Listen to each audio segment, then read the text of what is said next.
Hello बच्चों, let's read the question. The question is, ये एक आपको डिग्री 4 का पॉलिनोमियल गिवन है। आपको बच्चों बताना है इसके फैक्टर, कौन सा इनमें से कौन सा फैक्टर होगा। ठीक है। तो दो तरीके हैं करने के, या तो इन सबको आप पुट कर करके चेक करो। अगर पुट करोगे, जैसे देखो फैक्टर का मतलब क्या होता है कि वो इसको कंप्लीटली डिवाइड कर रहा है ना। फैक्टर इस पॉलिनोमियल का अगर कोई फैक्टर होगा तो उसको कंप्लीटली डिवाइड करेगा। या तो पुट कर करके चेक करो, या तो फैक्टर फाइंड आउट करो। ठीक है। अब फैक्टर फाइंड आउट कैसे करोगे, ये तरीके आपको पता है। देखो मैं आपको बता रहा हूं। आपको एक जो पॉलिनोमियल गिवन है वो ये है, x की पावर 4 प्लस एक्स की power 3 minus 7x² minus x plus 6। अब पहले ए ऑप्शन चेक करते हैं।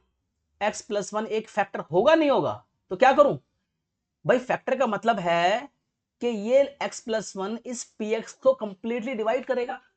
कंप्लीटली डिवाइड करेगा मतलब रिमाइंडर 0 होगा। तो देखते हैं, x+1 जो डिवाइजर है उसको 0 के इक्वल करो। x की वैल्यू -1 आ गई, इस -1 को पुट करो पॉलिनोमियल में और देखो वैल्यू क्या आएगी। -1 की पावर 4 प्लस -1 की पावर 3 -7 -1 की पावर 2 माइनस -1 प्लस 6। समझे मैंने क्या करा, मैं चेक कर रहा हूं कि x+1 फैक्टर है नहीं है, तो मैंने क्या करा, इसको 0 के बराबर किया, इसकी वैल्यू x की फाइंड आउट की और इसकी वैल्यू मैं पॉलिनोमियल में पुट करूंगा और ये देखूंगा कि इसकी वैल्यू क्या आएगी।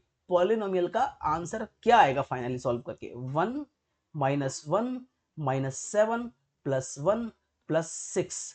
तो ये हो गया है 8 - 8 = 0। तो जी ये पॉलिनोमियल की जो वैल्यू आई ये है 0 के इक्वल। क्या समझ में आया, आया समझ, कुछ नहीं आया।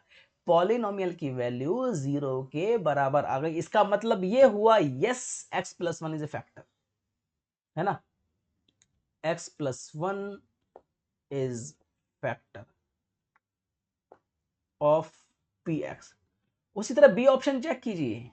बी ऑप्शन चेक कीजिए कि x+3 फैक्टर है नहीं है, तो x+3 को 0 के इक्वल करो, x की वैल्यू -3 करो और यहां पर -3 पुट करोगे तो आप अगर सॉल्व करोगे -3 पुट करने के बाद तो आंसर 0 आएगा। आप सॉल्व करके चेक कर लो, तो x+3 भी फैक्टर होगा। मतलब इसका ए भी आंसर है, बी भी आंसर है। सी को चेक करते हैं, x-2 फैक्टर है भाई, x-2 को 0 के इक्वल करो और x की वैल्यू 2 है। ठीक है, तो यहां पर x की वैल्यू 2 पुट करोगे और आंसर 0 आएगा, और आएगा 0, आप पुट करो वैल्यू, आंसर 0 आएगा। यस, ये भी एक पॉलिनोमियल है, मतलब ये भी एक फैक्टर है। x-2 is also a factor. ठीक है, तो मतलब ए बी सी तीनों है, इसका मतलब ऑल ऑफ दीज इसका आंसर है। समझ में आ गया, वैल्यू पुट करके चेक करो, आंसर 0 आएगा, तो yes this is a factor. ठीक है, तो all of these D option. Hope you got the point, thank you very much.